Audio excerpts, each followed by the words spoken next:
What's up, Seahawks, and welcome back to In the Hoop, a weekly show where we'll keep you in the loop about all things UNCW basketball.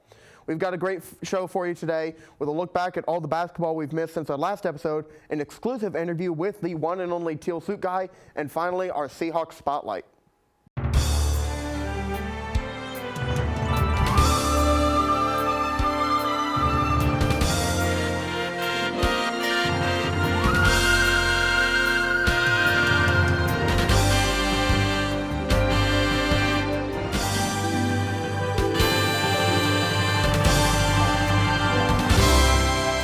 Start today with our women's basketball team, who have been breaking records left and right. They are 12-10 and having their best season since 2018-19. Their 6 conference wins ties the most in a season in 5 years, and the season isn't even done. Since our last episode, they've notched big wins against Stony Brook, the reigning CAA regular season champs, Monmouth, Jania Hall's former team, and the rival Campbell Camels. The women have won every way and everywhere, from a 16-point blowout win on the road at Hampton to an overtime win at home against Hofstra. And speaking of overtime, our Seahawks are 4-0 in overtime, including 2 of their last 3 home games. The women have made by far the biggest turnaround in the CAA this season and one of the biggest turnarounds in the country. They are the 3rd best scoring offense in the CAA and lead the conference in free throw percentage. As for individuals, transfer Ali Zelaya has emerged as the team's best player, averaging 11 points, 9 boards, and 2 blocks per game. However, sophomore Taylor Henderson is still making her mark with 11 points, 6 boards, and just under 3 assists per game. Jania Hall, since moving to the bench, is averaging just under 10 points per game, while freshman point guard Tia Dobson, who replaced Hall in the starting lineup, is averaging 5 points, 3 rebounds, 2 assists, and a steal per game. Overall, this team is a legitimate contender to win games in the CAA tournament for the first time in my 4 years here at UNCW. But not just that, they are a fun team. They play a great brand of basketball. They have fun home games. Women's basketball has become a must-see in Trask Coliseum. Moving over to the men's side of things, Coach Schittle has UNCW in the thick of the CAA title race for the 4th straight season. The men are 18-5 overall and 8-2 in conference play, the 2nd best record in their league. The men are currently on a 5-game win streak, including an 11-point win over then first place William & Mary and a win on the road against, I believe, some small meaningless college in Charleston. Honestly, I don't even know why that's called a big win. UNCW has won 3 straight against the Cougars and 8 of the last 11 and 4 of the last 5 in their home arena. The men also notched back-to-back 20-point wins against Hampton and at A&T. Donovan Newby still leads the team in scoring with 16 points per game, but the pairing of Sean Moore and Bo Montgomery have been a major spark in the starting lineup since Coach Schittle made the change in January. Moore leads the team in rebounding with over 6 a game and has been the team's best individual defender, with 12 games this season with multiple steals, including 5 against Hampton. Bo Montgomery is up to 9 points per game and has emerged as a great 3-point shooter. Other standouts include our big man pairing of Kamari McGriff, averaging 11 points per game in under 20 minutes per game, and Harlan Obioha, averaging 8 points and 6 boards on over 60% shooting from the field. Also, Noah Ross has jumped up from 3 points per game last season to over 8 points per game this season, and Nolan Hodge has jumped from 4 last season to 7 this season. This Seahawk team is dangerous because at full strength, we run a 10-man lineup where everyone is a threat on both ends of the court. The CAA as a whole is weaker this season than it has been in recent years. Charleston and UNCW are the clear top 2 teams, but the 3rd through 7th best team in the league aren't anywhere as good as they usually are, with teams like Drexel and Delaware having down seasons. Because of this, the Seahawks are poised to make a big run to the CAA championship and hopefully March Madness. However, that's all for the recaps, so let's head over now to today's interview. Today is a very special day because I am joined by the one and only Teal Suit Guy. Now, thank you for joining us first and foremost. My first question for you is, how often do you get called Teal Suit Guy outside of Trask Coliseum? That's a good question. Not many people recognize me outside the suit, but there's times that, especially like places where college kids are. So if I go to the beach or even islands, they'll be like, "Hey, Teal Suit Guy." I'll be like, "Hey, what's up?" But in my regular daily life, it's mostly just Caden. All right, that's good. Now, how did this position come about? Was this something that existed before you, or did you create this persona? So The actual on-court host position was created last year. So halfway through basketball season, when conference play was about to kick up, our AD approached our marketing team and said, hey, we need a full-time on-court MC. And my boss, Rob Brickles, recommended me for the job. And I was like, Caden, you want to do it? I said, yes, absolutely, I'd love to. And he said, there's one condition. I said, what's that? He's like, you have to wear the teal suit. I said, done, easy deal. So funny enough, in college, I got this as an impulse buy. Like, me and my friends were sickos. We were going to every single game, screaming our heads off, and we thought it would be really funny if we dressed up in costumes. And I thought, man, it would be awesome if I got a teal suit, just like as a joke. That night, I went on Amazon and ordered the first 3-piece suit that I saw, and that's how Teal Suit Guy was born. And then I just continued to just scream my head off at games, and kind of became an unofficial student section leader. So that's how my bosses knew me, as a Teal Suit Guy. But with our AD coming in, he didn't know who I was, which is probably a good thing for that matter.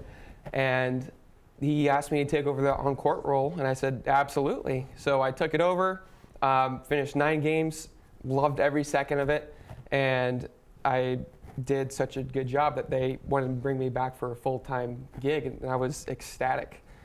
Because I just had an internship at the time, and they actually created a full-time position for me. So I'm very blessed to have the opportunity to do this thing for a full-time gig. Yeah, well, we're happy for you too. It certainly makes the games more exciting.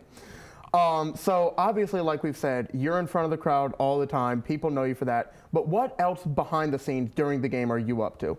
So the biggest thing is setting up all of our marketing stuff. So we have marketing collateral all around Trask Coliseum, so whether it be posters, magnets, or even giveaways. So a couple weeks ago, we had a jersey giveaway. So that'll be setting up jerseys and then communicating to students like, hey, this is how you get your jersey for the game. A big thing that I do as well is manage Sammy Seahawk, which takes a big time out of my life, but I love the bird. And it's a lot of fun to work with him and getting him to and from his places, make sure that he has all his feathers intact, all said and done. But another thing I do is student engagement, making sure that students are coming to the games, and not only are they at the games, but them being engaged, which is the biggest thing, because we think we have the best students in the country, as well as the best fan base in the country. And my job is just to tap into that, make sure that they're all rowdy and wild for all 2 hours of a basketball game. There you go. Well, I certainly agree with you. I think we've got some pretty good fans. And like you mentioned, that is a major part of our home environment. How have you seen this student section impact this basketball team? Tenfold. So my freshman year, we weren't that great, but we did have a very select few students who were very passionate about Seahawk basketball. So when Coach Siddle came to UNCW and he brought a winning culture and started winning, we already kind of had that base of what the student engagement looked like, and we just kind of built on that through Teal Nation, and then even other people like UNCW Chicks and Barstool tapping that as well. And that really helped us get a push to get our students out there to games, and not only to games, but also them being as loud and affect the game. Because I remember in 2022, we won, I believe it was 12 games in a row, which was a school record at the time. And for the 12th game, we were playing Drexel, if I remember correctly, and we were down big, down I think 14 in that game, and we started to make a run, and the students got into it. And I just remember Drexel just falling apart because the crowd just got so loud and intense that we almost willed the team back into a win. And we won that game and won a school record 12 games. There you go. Now, since you are here on my basketball show, I have to ask you, just overall, what do you think of this year's team? I really like this team. We are very solid in a lot of different areas. We have a really dominant post presence with Kamari and Harlan. We have really good offensive rebounders. Noah is a fantastic offensive rebounder, so is Bo and Sean. And I think we're just really deep. And there's not, I think, one guy you could point to and say, yeah, he's the guy. Because everyone on this team is such a skilled scorer that one guy could go for 20 on a given night. I mean, you've seen it. We've had 2 different guys go for 30-point games this year, in Kamari and Donovan. And you have, I don't know the exact stat, but I think the Seahawks are undefeated when we have 4 or 5 scores in double digits this year. I think so. I mean, we're just Team so 5. deep, and they play so well as a team. Like, the chemistry is off the charts, and the ball movement this year is extraordinary. And you can get, especially Greedy at point. Moving Greedy to point has been a godsend this year. And give credit to the coaching staff realizing it, so that freed Donovan up to take more shots.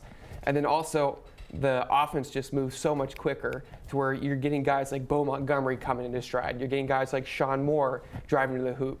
And even guys like Nolan, who have seems to be hitting their stride this year, especially from beyond the arc. So this team's a lot of fun to watch, and I can't wait for the CAA tournament.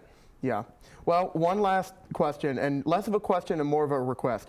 Our next home game is Charleston, the biggest game of the year. So I want you to look right into this camera and tell our Seahawks why they need to be in the stands. Seahawk fans, Charleston is our rival.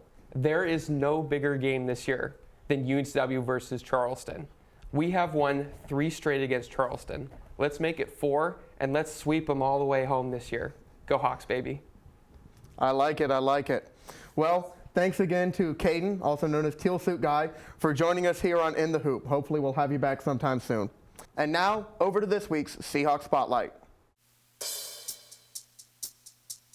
This week on Seahawks Spotlight, there was really only one option for the Player of the Week, and that is the CAA Conference Player of the Week, Ali Zelaya.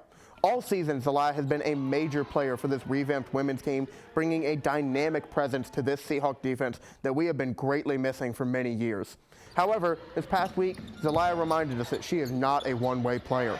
Last Friday, she had a career-high 22 points and 13 rebounds in an overtime win against Hofstra.